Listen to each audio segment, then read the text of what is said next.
안녕하세요, 닥터스타입니다. 왜 우리 아이는 감기를 달고 살까? 진료실 문이 열리면 가장 자주 듣는 말이 있습니다. 선생님, 또 감기예요. 부모의 표정에는 걱정과 미안함이 함께 담겨 있습니다. 아이를 제대로 돌보지 못한 건 아닐까 하는 자책도 보입니다. 아이를 잘 돌보지 못한 건 아닐까? 면역력이 약한 건 아닐까? 무언가 놓치고 있는 건 아닐까? 하지만 대부분의 경우 문제는 아이의 몸이 아니라 감기를 이해하는 방식에 있습니다. 그리고 아이의 잦은 감기는 대부분 부모의 잘못이 아닙니다. 우리는 감기를 하나의 병으로 생각합니다. 그래서 모든 감기에 같은 대응을 합니다. 같은 약, 같은 걱정, 같은 반복. 그러나 진료실에서 보면 감기는 결코 하나가 아닙니다. 어떤 감기는 콧물만 남기고 지나가고, 어떤 감기는 밤새 기침을 만들며, 어떤 감기는 갑작스럽게 아이를 무기력하게 만듭니다. 이 차이는 우연이 아닙니다. 원인이 되는 바이러스가 서로 다르기 때문입니다. 그래서 먼저 말씀드리고 싶습니다. 영유아 시기는 면역체계가 세상을 배우는 시간입니다. 수십 종의 바이러스와 만나며 몸은 기억을 만들어갑니다. 이 영상의 목적은 부모가 의사가 되는 것이 아닙니다. 대신 아이의 몸이 보내는 신호를 읽을 수 있게 돕는 것입니다. 감기를 이해하는 순간 불안은 줄고 판단은 명확해집니다. 많은 부모님은 감기를 이렇게 이해합니다. 콧물, 기침약, 며칠 후 회복. 그래서 증상이 보이면 자동으로 같은 대응을 반복합니다. 종합감기약, 기침약, 때로는 필요 없는 항생제까지. 하지만 감기는 하나의 병이 아닙니다. 라이노바이러스가 만든 콧물과 RSV가 만든 기침은 겉보기만 비슷할 뿐 전혀 다른 질환입니다. 마치 같은 열쇠로 모든 문을 열 수 없는 것처럼 같은 약으로 모든 감기를 해결할 수는 없습니다. 진료 중 기억에 남는 아이가 있습니다. 올 지난 남아였는데 한 달에 2번씩 병원을 찾았습니다. 부모는 면역력이 너무 약하다고 걱정했습니다. 하지만 진료 기록을 다시 보니 매번 다른 바이러스 패턴이었습니다. 첫 번째는 라이노, 다음은 RSV, 그 다음은 아데노 의심경과, 즉 한 병이 반복된 것이 아니라 새로운 감염을 정상적으로 겪고 있었던 것입니다. 이 사실을 이해한 순간 부모의 표정이 눈에 띄게 편안해졌습니다. 감기를 정확히 이해하면 달라지는 것이 있습니다. 불필요한 약이 줄고 회복을 기다릴 수 있는 여유가 생깁니다. 아이의 몸은 생각보다 훨씬 똑똑합니다. 열은 싸우고 있다는 신호이고, 콧물은 밖으로 밀어내는 과정이며, 기침은 기도를 지키는 방어 반응입니다. 증상을 모두 없애는 것이 치료는 아닙니다. 필요할 때 돕고 필요 없을 때 기다리는 것, 이 균형이 진짜 치료입니다. 지금 우리 아이 몸에서는 무슨 일이 일어나고 있을까? 바이러스를 구별할 수 있게 되면 부모는 더 이상 막연히 불안해하지 않습니다. 감기는 두려움의 대상이 아니라 이해할 수 있는 과정이 됩니다. 이제부터 우리는 아이 몸속에서 벌어지는 작은 전쟁에 차분히 하나씩 들여다보려 합니다. 제1장, 감기 바이러스의 정체놈들의 이름은 모두 다르다. 감기라는 단어는 편리하지만 정확하지 않습니다. 의학적으로 감기는 병명이 아닙니다. 여러 바이러스 감염을 묶어 부르는 생활용어입니다. 즉, 감기는 하나가 아니라 수십 명이 같은 별명을 쓰고 있는 셈입니다. 그래서 매번 증상이 달라집니다. 어떤 날은 콧물만 흐르고 어떤 날은 열이 사흘이나 계속됩니다. 범인이 다르기 때문입니다. 바이러스는 세균과 다릅니다. 세균이 스스로 살아가는 존재라면 바이러스는 다른 세포 안에 들어가야만 증식합니다. 아이 몸에 들어온 바이러스는 코, 목, 기관지 중 자신에게 맞는 장소를 선택합니다. 라이노는 코를 좋아하고 RSV는 작은 기관지를 노립니다. 그래서 증상의 시작 위치가 다릅니다. 콧물이 먼저인지 기침이 먼저인지가 중요한 단서가 됩니다. 부모가 가장 헷갈리는 순간은 어제는 멀쩡했는데 오늘 갑자기 아파요 라는 상황입니다. 특히 인플루엔자는 스위치를 켠 듯 갑자기 시작합니다. 반대로 라이노바이러스는 조용히 시작해 서서히 진행됩니다. 속도의 차이는 바이러스가 면역 반응을 자극하는 방식의 차이입니다. 몸이 급하게 반응하면 고열이, 천천히 반응하면 콧물이 먼저 나타납니다. 아이의 면역 반응은 항상 일정하지 않습니다. 같은 바이러스라도 컨디션, 수면, 스트레스에 따라 증상이 달라집니다. 그래서 부모는 이렇게 말합니다. 지난번 감기랑 완전히 달라요. 맞습니다. 다른 감기일 가능성이 높습니다. 감기를 비교하는 대신 패턴을 관찰하는 습관이 중요합니다. 이 장에서 기억해야 할 핵심은 단 하나입니다. 감기는 이름 없는 병이 아니라 정체가 있는 감염입니다. 원인을 이해하면 대응이 달라집니다. 불안해서 약을 늘리는 대신 필요한 순간을 기다릴 수 있게 됩니다. 이 차이를 이해하면 부모의 질문이 달라집니다. 왜 안 낫죠? 에서 지금 과정이 맞나요? 로 바뀝니다. 감기를 제대로 이해한다는 것은 무섭고 불안한 마음을 이해하고 대처할 수 있는 마음으로 바꾸는 일입니다. 이제 다음 장에서는 부모가 실제로 구별할 수 있도록 7가지 주요 바이러스의 행동 패턴을 하나씩 살펴보겠습니다. 제2장 7대 바이러스별 증상과 판별 포인트. 핵심 요약. 감기는 관찰하면 구별된다. 부모가 바이러스를 정확히 진단할 필요는 없습니다. 하지만 흐름을 읽을 수는 있습니다. 아이의 감기는 보통 3가지 질문으로 구별됩니다. 열이 먼저인가? 콧물이 먼저인가? 기침의 소리는 어떤가? 3. 아이의 활동성은 유지되는가? 진료실에서는 검사보다 이 3가지 정보가 더 큰 단서를 주는 경우가 많습니다. 이 장에서는 부모가 실제 생활 속에서 이번 감기는 이 유형이구나 하고 감을 잡을 수 있도록 설명하겠습니다. 라이노바이러스. 가장 흔하지만 가장 오해받는 감기. 핵심 특징. 맑은 콧물로 시작. 열 거의 없음 또는 미열. 활동성 유지. 재채기 잦음. 라이노바이러스는 코 점막에만 머무르는 경우가 많습니다. 그래서 아이는 아픈데도 잘 놀고 잘 먹습니다. 부모는 종종 묻습니다. 안 아픈데 왜 콧물이 이렇게 많죠? 콧물은 병이 아니라 바이러스를 씻어내는 물 청소 과정입니다. 부모 실천 팁. 해열제보다 코 관리가 우선. 생리 식염수 세척 도움. 항생제 필요 없음. RSB 숨소리를 반드시 들어야 하는 감기. 핵심 특징. 콧물 2에서 3일 후 기침 증가. 숨 쉴 때 쌕쌕거림. 수유량 감소. 밤의 악화. RSB는 작은 기관지를 붓게 만듭니다. 마치 빨대를 손가락으로 눌러놓은 상태와 비슷합니다. 특히 생후 1세 미만에서는 증상이 갑자기 나빠질 수 있습니다. 진료실에서 부모가 놓치기 쉬운 신호는 먹는 양이 줄었다는 변화입니다. 병원 방문 신호. 말비뼈 사이가 들어감. 숨 빨라짐. 젖 먹다 자주 멈춤. 부모 실천 팁. 수분 섭취, 소량씩 자주. 루핀 자세보다 상체 약간 세우기. 아데노바이러스, 열이 오래가는 이유. 핵심 특징. 39도 이상 고열 지속. 4에서 7일까지도 열 지속가능. 목 통증 심함. 눈 충혈 동반 가능. 아데노 감염에서는 부모가 가장 불안해합니다. 열이 왜 이렇게 안 떨어지죠? 이 바이러스는 면역 반응을 강하게 유도합니다. 즉, 몸이 열심히 싸우고 있다는 의미입니다. 중요한 점은 열의 높이보다 아이의 상태입니다. 관찰 포인트.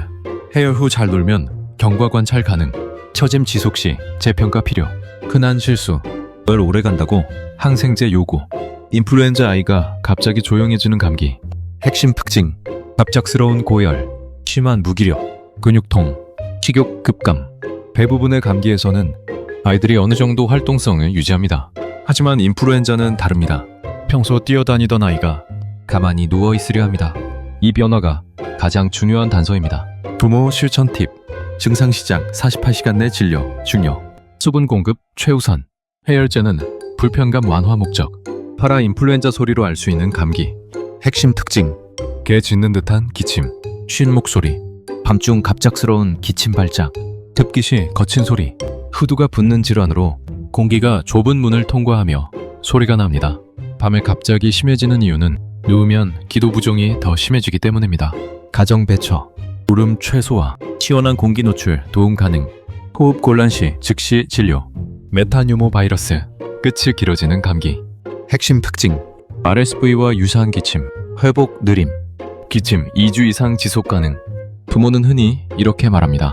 감기는 다 나은 것 같은데 기침만 남아요. 기도 회복 속도가 느려 생기는 현상입니다. 감염이 계속되는 것은 아닙니다. 부모 실천 팁. 기침 완전 소실까지 시간 필요. 과도한 약 변경 피하기. 보카바이러스.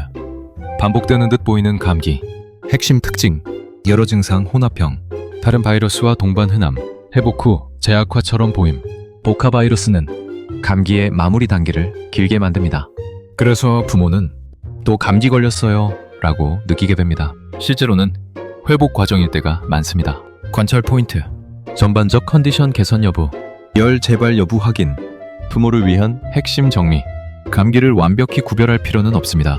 하지만 다음 3가지만 기억하십시오. 콧물이 먼저면 대개 가벼운 감기. 숨이 힘들면 반드시 관찰 강화.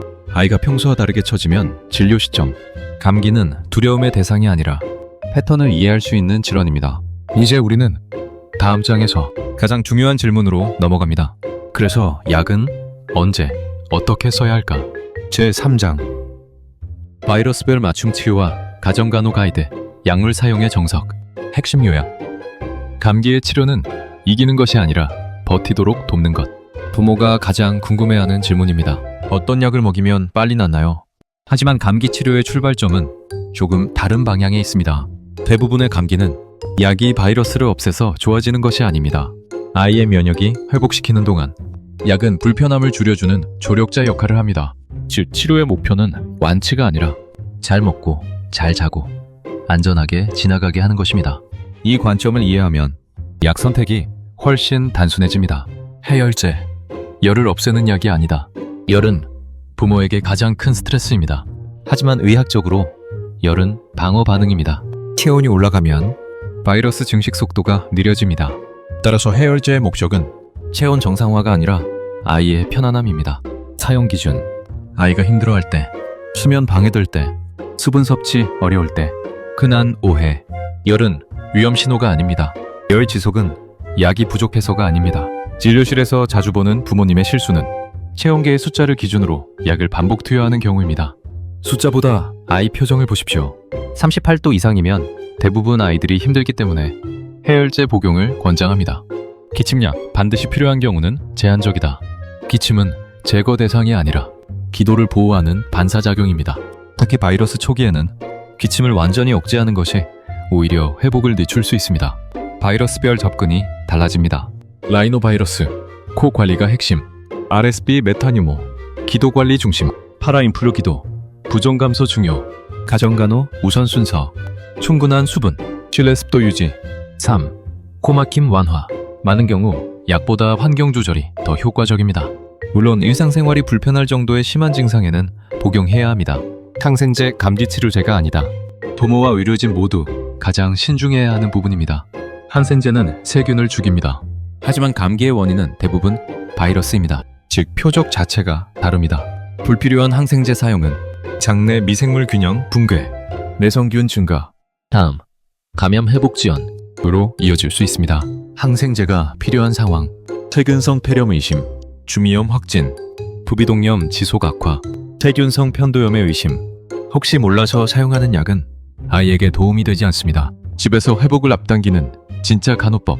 진료실 경험상 회복 속도를 가장 크게 좌우하는 것은 절대적 약이 아닙니다. 증상 및 생활 관리를 병행해야 합니다. 회복 가속 5원칙, 수면 시간 확보, 면역 호르몬 분비 증가, 물 자주 소량 섭취, 코막힘 적극 관리, 소량이라도 음식 섭취, 금식이 회복에 도움된다는 의견도 있습니다. 활동 제한보다 휴식 유도. 특히 아픈 아이에게 한 숟가락만 더 먹자는 설득은 오히려 스트레스를 증가시킵니다. 아플 때 식욕 감소는 정상 반응입니다. 몸은 지금 소화보다 회복에 에너지를 쓰고 있기 때문입니다. 하지만 아이의 에너지 저장 능력이 적어 장기간 섭취 불가능 에너지의 고갈로 회복에 지장을 줍니다. 소량이라도 먹을 수 있게 해야 합니다. 이제 다음 장에서는 많은 부모가 진짜로 걱정하는 주제로 들어갑니다. 왜 우리 아이만 유독 감기에 자주 걸릴까? 제4장 자주 감기에 걸리는 아이, 무엇이 문제인가? 기초 면역력의 진짜 의미. 핵심 요약. 잦은 감기는 약한 것이 아니라 배우는 과정이다. 진료실에서 부모가 가장 조심스럽게 꺼내는 질문이 있습니다. 우리 아이 면역력이 약한 걸까요? 이 질문 뒤에는 늘 걱정이 숨어 있습니다. 혹시 다른 아이보다 비춰지는 건 아닐까 하는 마음입니다. 하지만 대부분의 경우 잦은 감기는 문제가 아니라 발달 과정입니다. 아이의 면역 체계는 태어날 때 완성되어 있지 않습니다. 세상을 만나며 하나씩 훈련됩니다. 감염 경험은 실패가 아니라 면역 교과서를 채워가는 과정입니다. 면역 발달의 3단계. 아이의 감기 빈도는 나이에 따라 달라집니다. 출생 후부터 유보 개월까지는 보호받는 시기. 엄마에게서 받은 항체가 남아있습니다. 감염이 비교적 적습니다. 생후 6개월에서 2세 사이는 면역 공백기. 엄마, 항체는 줄고 자기 면역은 아직 미숙합니다. 이 시기에 감기가 급격히 늘어납니다. 3세 이후 경험 면역 형성. 이전에 만난 바이러스를 기억하기 시작합니다. 감기 횟수와 강도가 점차 줄어듭니다. 즉, 돌이 후 잦은 감기는 비정상이 아니라 예상된 변화입니다. 그리고 어린이집, 유치원 등의 집단 생활이 감기 감염 횟수의 가장 큰 요인입니다. 정말 면역 문제가 의심되는 경우는 대부분 정상 범위이지만 다음 신호는 평가가 필요합니다.